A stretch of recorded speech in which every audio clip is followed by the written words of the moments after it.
itu ada tambahan 20.000 kuota tambahan ini.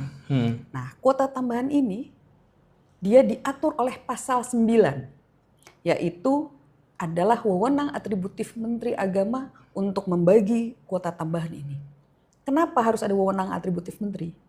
Nah, seperti saya ceritakan, kalau kuota haji pokok sudah diatur, jadi dari bulan Juli tahun sebelumnya, Agustus, kita sudah mempersiapkan layanan, kita pesan tempat, udah. Dan itu semua itu ditutup tanggal 20 Februari kalau nggak salah di 2024. Kuota tambahan itu kan munculnya tanggal 8 Januari itu.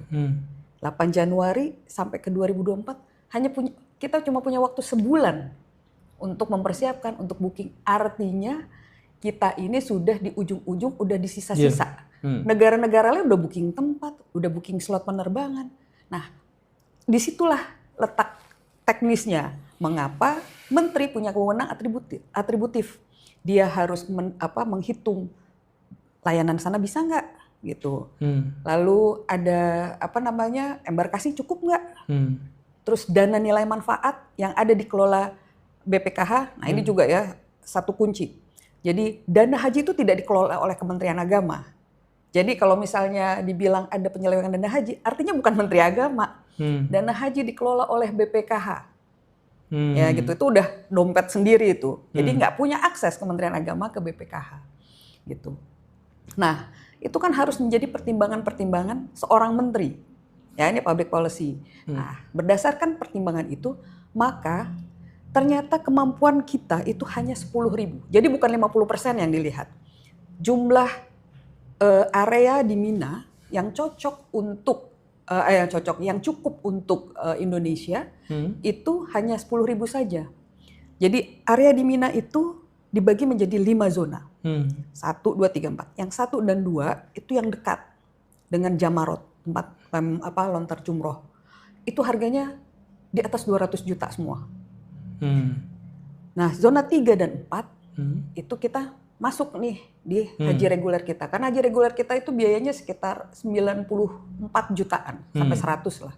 Jadi itu masih masuk di kita. Zona 5 lebih murah, tapi dia paling jauh sehingga orang itu harus berjalan setiap hari 16 km. Karena itu untuk 3 hari kan.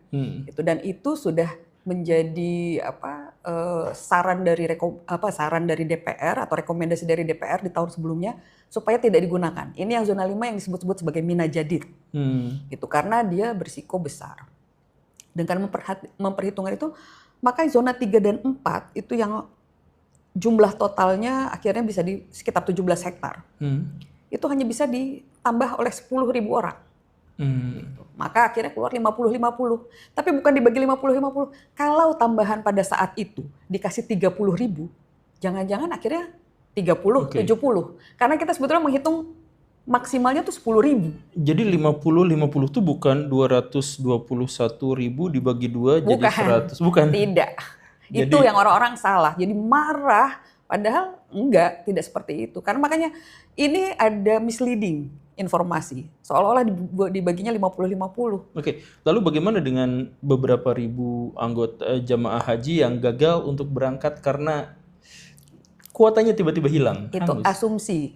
Padahal nggak ada. Kalau betul ada 8.400 yang gagal, akan sangat mudah KPK menemukan mereka sebagai saksi. Kan? Ya, yang melaporkan kan KPK.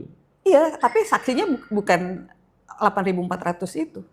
Ngerti nggak? Kalau memang betul ada 8.400 haji yang berangkat, maka mereka bisa jadi saksi.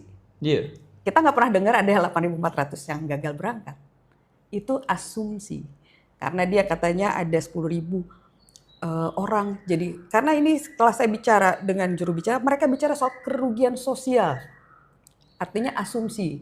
Nanti ada 8.400. Dalam tindak pidana korupsi, kerugian itu harus nyata dan pasti. Artinya memang ada yang kurang. Jadi tidak boleh, ini kalau misalnya kita ambil 98% kan ada 8.400. Kita bisa tanya kembali, Anda menghitung risiko nggak? Kalau 8.400 itu wafat semua di Mina. Dan ini saya harus ingatkan bahwa di Mina itu tragedi itu terjadi 90, 93, 97, 2020, 2015. Itu semua di Mina. Ya, jadi artinya itu kenapa kita jadi merasa Mina itu krusial gitu ya. Ini kan udah ada pelajaran-pelajaran dari sebelumnya nih. Ada banyak betul tragedi.